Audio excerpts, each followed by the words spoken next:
legendarny baş Kakış Nazarov'un repertuarından bir 3 tane aytma aytıp bereyim. Dinle o doşködör bahar nağmasın, sana umut bağlap geçer yaşlığım. Barışka düşmüşüm tapmanam çare, sana gönlüm verip geçer yaşlığım. Dinle o doşködör bahar nağmasın, sana umut bağlap geçer yaşlığım.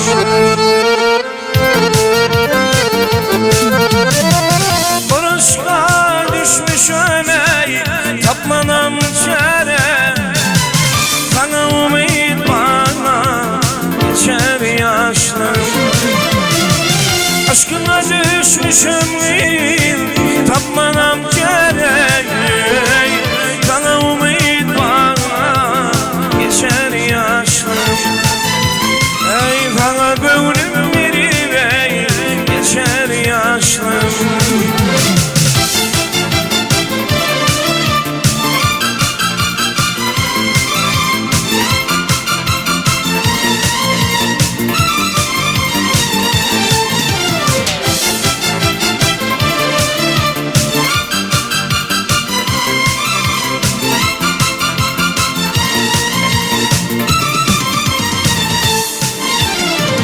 Boynum ovadan yüzlerim nurdur, alnına altın işlenem halkımın ardır.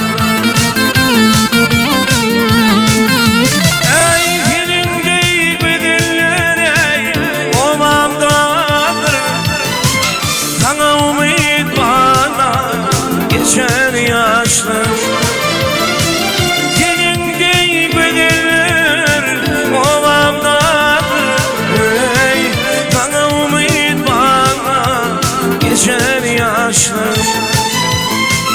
Sana gönlüm verip ey geçer yaşlım.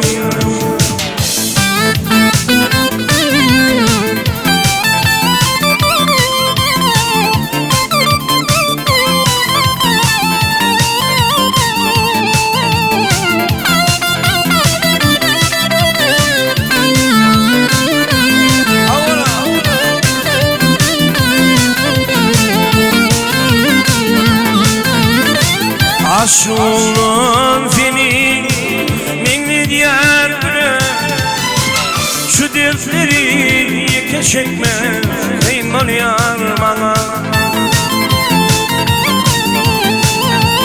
Ay böyle dayne kadar düray tergene, sana umut bana geçer yaşlım. Ülkönüm ay kadar düray tergene, sana umut bana geçer yaşlım.